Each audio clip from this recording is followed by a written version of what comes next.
Bonsoir à tout le monde. Je reprends de nouveau la parole parce que tout ce qui est en train de se passer autour de nous est inacceptable. Certaines personnes qui se réclament de faire partie de certains partis politiques africains, quand ils lancent des manifestations sur le sol français, à Paris, à la place de la République, et qui veulent empêcher les activistes panafricains, ceux qui luttent pour la liberté, pour l'autodétermination du peuple africain, ils veulent les empêcher de parler de la France. Moi, je vous dis, vous n'allez empêcher personne de parler de la France. Il faut que les Africains comprennent, une fois pour toutes, de quoi nous parlons. Parce que nous n'allons pas rester là à répéter les mêmes choses tous les jours. Depuis 20 ans, beaucoup d'Africains n'ont fait que vous donner des explications, des informations sur comment l'élite criminelle française et occidentale arrive à tenir l'Afrique dans cette nouvelle forme d'esclavage. Je ne peux pas ici vous parler en long et en large des 11 accords secrets qui entrent la France, ce qui tient l'Afrique dans la misère, dans l'esclavage, dans la domination, dans la soumission. Parlons des dettes coloniales. Les Français disent que les dettes coloniales servent à rembourser les intérêts et les bénéfices de la colonisation sur le peuple africain. Les intérêts et les bénéfices de la colonisation sur le peuple africain, c'est quoi? Dites-nous quels ont été nos intérêts dans ce rapport, je ne parle même pas d'esclavage, partons de la colonisation. Quels ont été les intérêts de l'Afrique? Les travaux forcés, que les Africains travaillaient gratuitement sans rien avoir en contrepartie. C'est ça les intérêts des Africains. Le pillage systématique de tous les biens, que ce soit les objets d'art, l'or, le diamant, tout ce que vous avez trouvé en Afrique, vous avez pillé. C'est ça le bénéfice du colonialisme. Ça c'est un. Parlons de la confiscation des devises africaines dans les banques de France par l'État négrier français.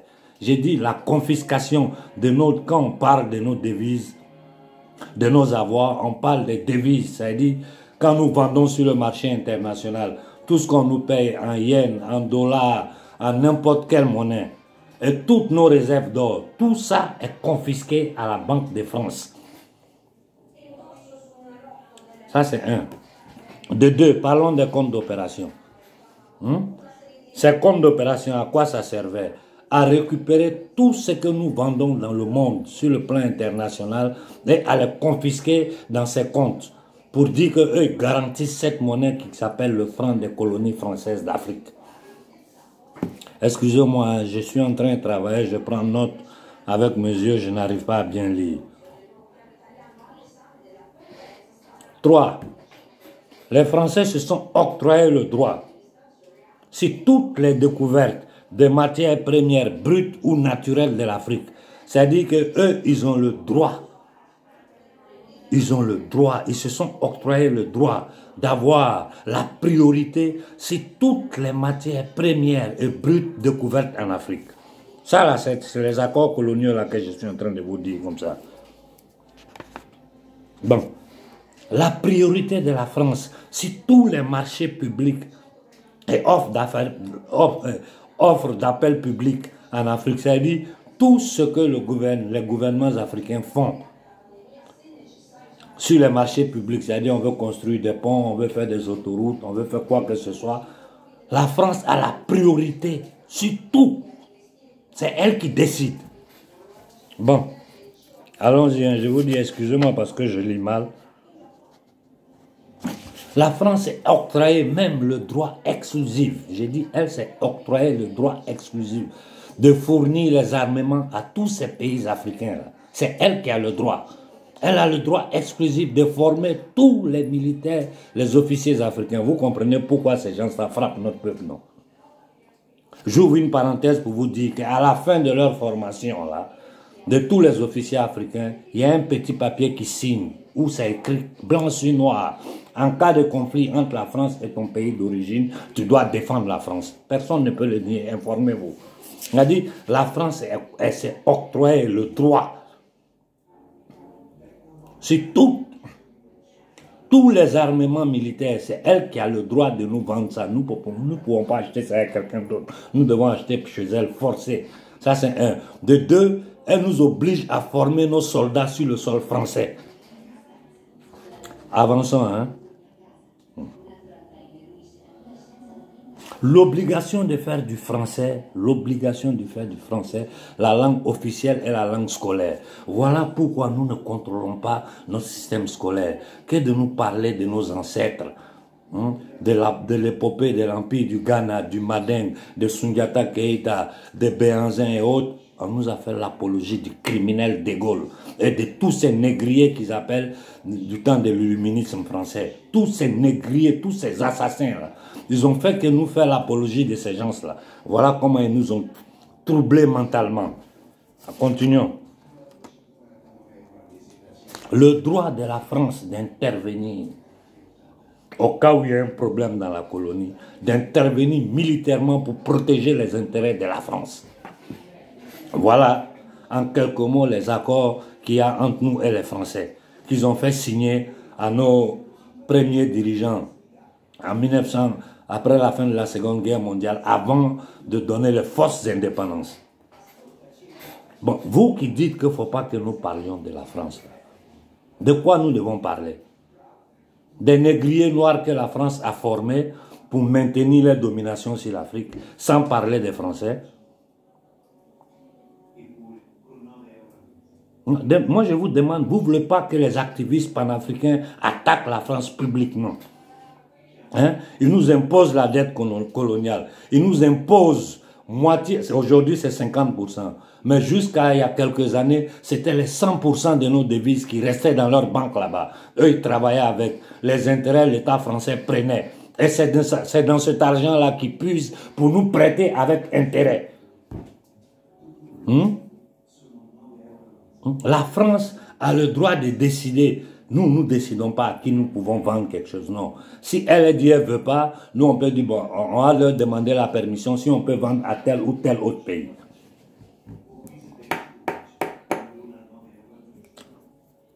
Bon, c'est dans ça nous sommes. De quelle démocratie vous parlez? Il contrôle ton économie. Il a le droit de descendre sur ton terrain quand il veut pour taper qui comme il veut.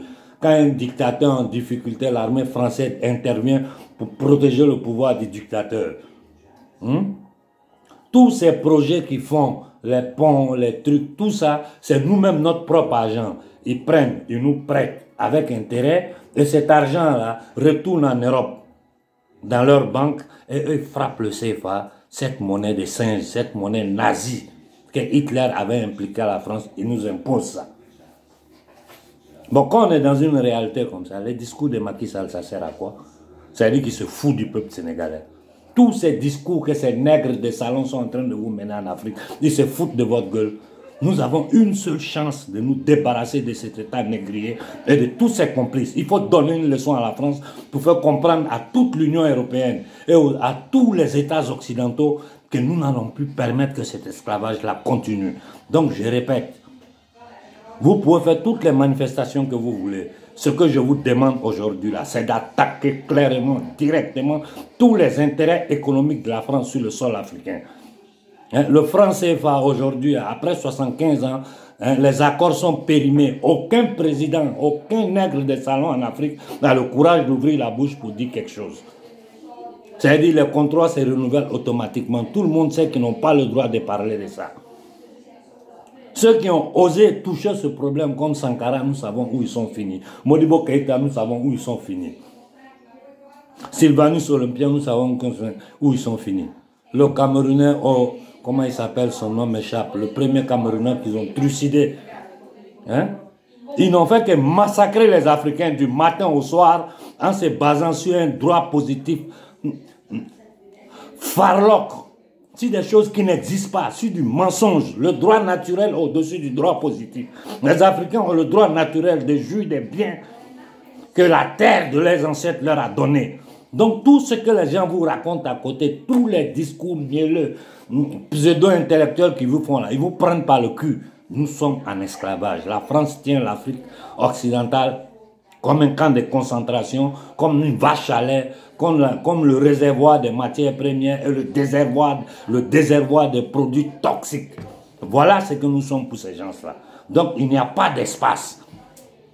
Quiconque, je dis bien quiconque, n'importe quel leader de n'importe quel parti en Afrique, n'importe quel partisan de n'importe quel parti en Afrique tentera de se mettre sur le chemin de libération de la jeunesse africaine, il va nous trouver devant lui. Plus de 50% de la jeunesse africaine a moins de 20 ans. Et ils sont sans avenir. Je ne parle même pas des métropoles qu'autour, il y a que des bidonvilles, du n'importe quoi autour.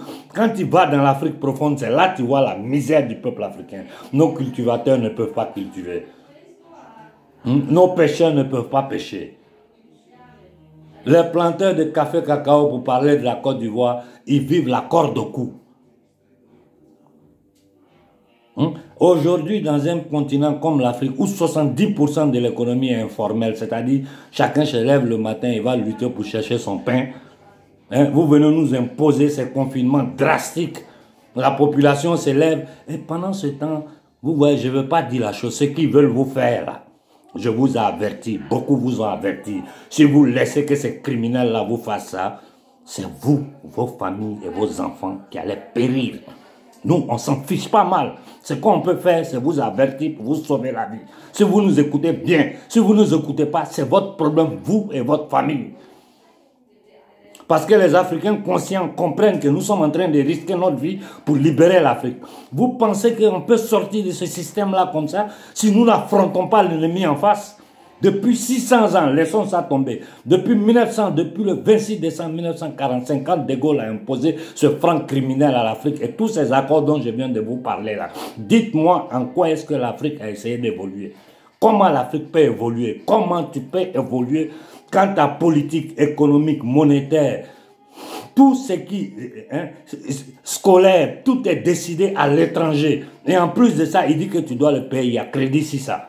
De quoi nous parlons?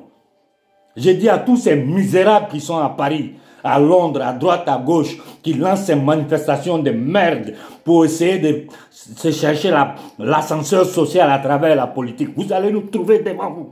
Nous n'allons pas vous permettre d'empêcher aux jeunes, aux leaders panafricains de prendre la parole dans les manifestations. Sinon, dans vos manifestations, vous allez vous retrouver, vous seuls, et vos 4 chats de votre parti. Et quand il y aura à prendre des décisions, vous allez vous rendre compte que vous êtes en minorité, qu'aujourd'hui, toute l'Afrique est panafricaine.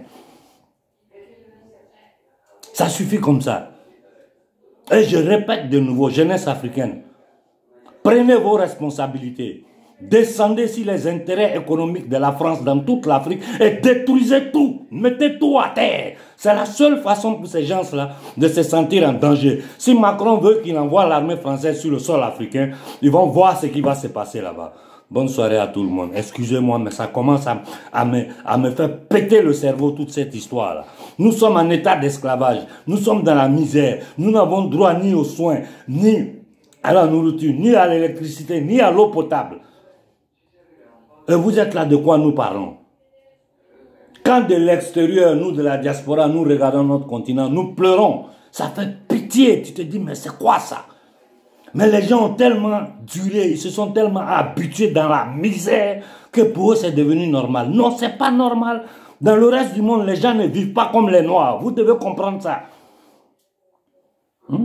On arrive au point où des parents savent que leurs enfants risquent la mort, mais ils les laissent prendre des bateaux de fortune pour tenter de venir vers l'Occident. Alors que toute la richesse est en Afrique. On transporte ça vers l'Occident. Maintenant, la main-d'œuvre elle-même est prête à se suicider pour arriver vers l'Occident. Mais ces bateaux qui se noient, c'est des suicides collectifs.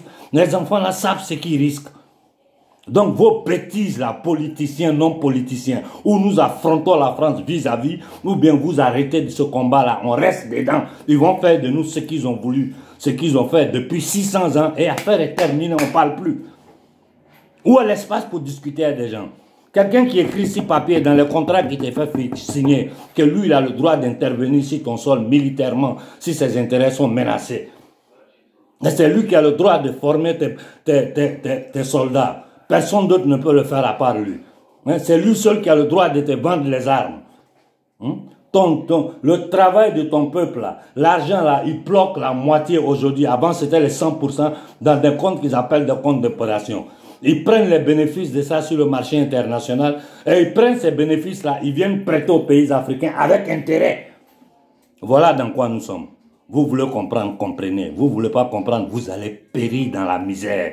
Ce que les gens vous préparent aujourd'hui, c'est plus grave que tout ce que nous avons vu. Même l'esclavage, ce n'est rien. Voilà ce que j'avais à dire ce soir. J'espère que mon message sera entendu par la jeunesse africaine. Bonne soirée à tout le monde.